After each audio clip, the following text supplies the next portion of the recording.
시청자 여러분 안녕하십니까? 하노이 사태의 후폭풍이 심각합니다. 전 세계 주요 언론들은 트럼프 대통령과 문재인 대통령의 불화설을 일제히 보도하고 있습니다. 불화의 핵심적인 내용은 세 가지입니다. 첫째는 북한이 영변 핵시설을 폐기하겠다고 하는 것이 어느 정도나 의미가 있느냐, 비핵화 의도의 정도. 두 번째는 북한이 요구하고 있는 이 제재의 해제가 부분 해제냐 아니면 심각한 내용이냐. 세 번째는 문재인 대통령 정권의 남북 경협 드라이브가 옳은 것이냐. 이 세 가지 분야입니다. 사실상 이 한반도 사태의 핵심적인 내용이라고 할 수 있습니다. 먼저 제가 첫 번째, 북한의 영변 핵시설 폐기, 이것이 어떤 의미냐를 놓고 둘러싼 불화, 이 부분에 관한 세계 주요 언론의 보도 내용부터 제가 정확하게 읽어드리겠습니다. 자, 미국의 블룸버그 통신의 이 보도입니다. 문 대통령은 이 북한의 영변 핵시설 폐기 제안을 불가역적인 단계라고 긍정평가했다. 이것은 트럼프 행정부와 갈라선 것이다. 자, 블룸버그 통신은 트럼프 대통령이 하노이 직후 기자회견에서 자, 그 시설은 매우 크지만 충분한 것이 아니다. 자, 그리고 북한이 핵물질을 생산하기 위해 다른 비밀 시설에 의존하면서 최근 수년간 영변의 중요성이 줄어들었다라고 블룸버그는 평가했습니다. 자, 이번은 프랑스 AFP 통신을 한번 들어보시죠. 영변은 북한의 유일한 우라늄 농축 시설이 아닌 것으로 알려졌으며 이곳의 폐쇄가 북한 핵 프로그램의 종결 신호는 아니다. 자, 다음은 AP통신이 얘기한 겁니다. 2차 정상회담 결렬로 문 대통령이 자, 김정은이 핵무기 폐기에 진심으로 관심이 있다라고 주장한 것과 문 대통령이 중재자 역할을 하고 있는 것에 의문이 든다. 문 대통령이 북한의 이 부분적인 제재 요청, 이것을 긍정적으로 인정하는 것, 이것도 이 제재라고 하는 것을 북한에 대한 중요한 지렛대로 생각하는 미국의 전략과 커다란 차이가 있다. 이렇게 지적을 하고 있습니다. 문재인 대통령은 하노이 사태 전에도 말할 것 없고 후에도 북한이 영변 핵시설 폐기를 제안한 것이 대단한 의미가 있다. 자, 그리고 이것은 일단 영변 핵시설이 폐기되면 북한의 비핵화는 되돌릴 수 없는 단계로 들어간다라고 평가를 내리고 있습니다. 이것이 환상이고 비현실적이며 현실과 맞지 않다라는 것이 세계 언론들의 지적입니다. 중요한 것은 자, 1차로는 영변 시설은 노후화된 것이며 자, 두 번째는 이 시설 말고도 제2, 제3의 우라늄 농축 시설이 커다란 게 있다. 라고 미국의 폼페이오도 이 기자회견에서 말했고 세계 언론이 인정을 하고 있는 것입니다. 그러니까 대단히 중요한 차이가 있는 것이죠.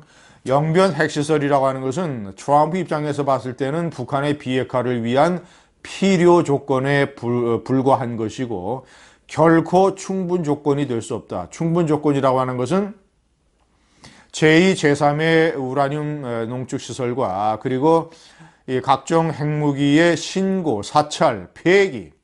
자, 이것이 충분 조건이 되겠습니다. 자, 두 번째는 북한의 이 부분 해제 요청.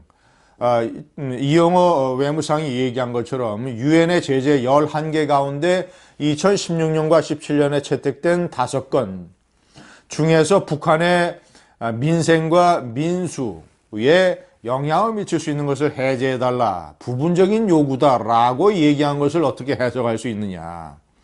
자, 이것은 트럼프와 전 세계 언론이 보는 것은 다른 겁니다. 이 제재는 핵심적인 것이다. 특히 예를 들자면 북한의 3대 수출품이라고 할 수 있는 석탄, 자, 그리고 수산물, 섬유. 1, 2, 3이 순서로 따지면 석탄, 섬유, 수산물이죠. 자, 이런 것에 관한 수출이 봉쇄돼서 특히 석탄 수출이 봉쇄됐기 때문에 북한이 캐시 달러를 벌어들이는 데에 대단히 애로사항이 발생을 하고 있는 것이죠. 자, 이 부분의 불화에 대한 외국 언론들의 지적. 자, 블룸버그 통신은 북한이 주장한 부분적 제재 해제에 대해서 문 대통령이 이 대북 제재로 중단된 그 남북 간 협력 사업을 진전시킬 것을 요청했다. 이것은 북한의 주장을 지지한 것이다. 라고 지적을 하고 있습니다. 자, 계속해서 제가 이 남북 경제 협력, 문재인 대통령의 남북 경제 협력 드라이브에 대한 트럼프와 이 전 세계 언론의 우려를 제가 세 번째로 일단 읽어드리겠습니다. 하노이 회담 바로 다음 날 문 대통령이 금강산 관광과 개성공단 재개 등 남북 경협의 속도를 내라고 주문했다. 자, 이것은 문재인 대통령이 국가안전보장회의에서 얘기한 것을 거론한 겁니다. 자, 이 대목이 중요합니다. 이 시설들은 북한의 외화를 공급하는 곳이다. 이런 시설의 재개를 위해서는 미 재무부와 유엔 안보리의 승인이 필요하다. 금강산 관광과 개성공단을 재개하기 위해서는 미국의 재무부와 유엔 안보리의 승인이 필요하다. 자, 영국의 파이낸셜 타임즈를 한번 들어보세요. 문 대통령이 중재자로서 한국의 역할을 강조하지만 전문가들은 남북 경제 협력을 너무 강하게 밀어붙일 경우 한미 간 불화가 발생할 수 있다고 우려한다. 라고 얘기를 했습니다. 하노이 사태에 대한 문재인 대통령의 해법은 북한 문제의 본질을 트럼프 대통령과 같이 공유하면서 김정은에게 웬만해서는 안 된다. 진정한 비핵화의 조치를 내놔야 된다라고 설득하는 것이 아니라 완전히 트럼프 대통령의 입장을 무시하면서 그래? 당신이 그렇게 얘기해서 회담이 파토났어? 그럼 내가 한번 복구해 볼게. 내가 복구하는 방법은 북한에 대해서 경제협력을 대거 제공하는 거야.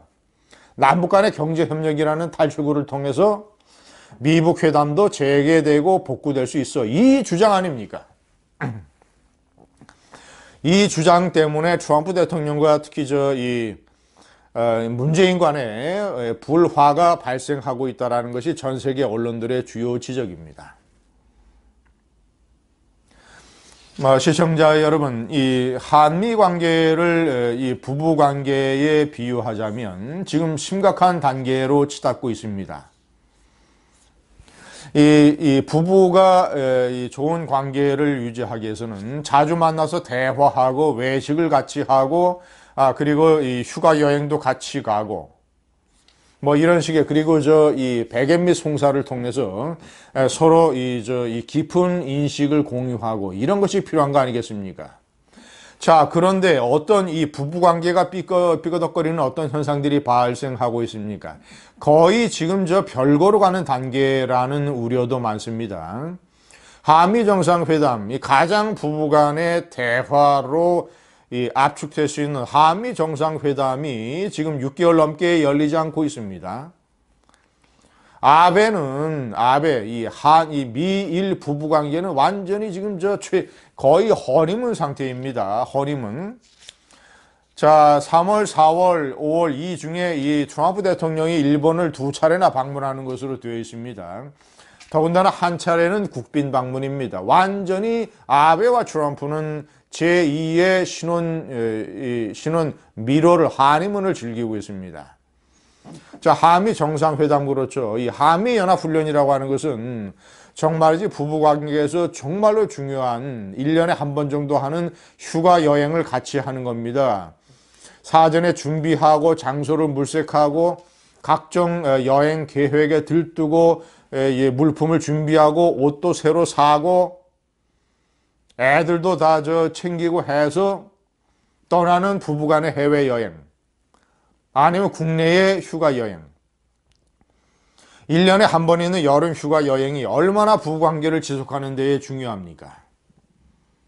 자, 그것을 어떤 이유에서든지 한미연합훈련이 거의 다 취소되고 있습니다. 부부가 여름 휴가를 같이 가지 않는 겁니다. 자, 더군다나 이 중요한 문제를 놓고 예를 들자면 북한이라고 하는 말 안 듣는 애들을 교육하는 문제를 놓고 말 안 듣고 이 말썽만 일으키고 이런 애를 교육하는 문제를 놓고 아버지 트럼프와 어머니 문재인의 입장과 의견이 완전히 달라서 이것이 커다란 불화의 원인이 또 세 번째가 되고 있습니다. 아버지 트럼프는 회초리를 들고 이 아들이나 딸을 분명하게 내가 버릇을 고쳐놓겠다라고 해서 방에 데려가서 열심히 회초리를 때리고 있는데 어머니란 사람은 건너방 또는 아들방, 딸 방에 가서 아무 일도 아니야 걱정하지 마 너 그렇게 뭐 별로 잘못한 거 없어 네가 하는 변명이 다 맞는 거야 엄마가 이 간식 만들어 줄게 자 이거 피자 먹어봐 이런 식으로 용돈 주가면서 이 엄마가 돈 좀 많이 줄 테니까 가서 친구들하고 놀아 이런 식으로 해서 애를 완전히 망쳐놓는 것 아니겠습니까? 트럼프 문재인 부부의 불화가 심각합니다. 감사합니다.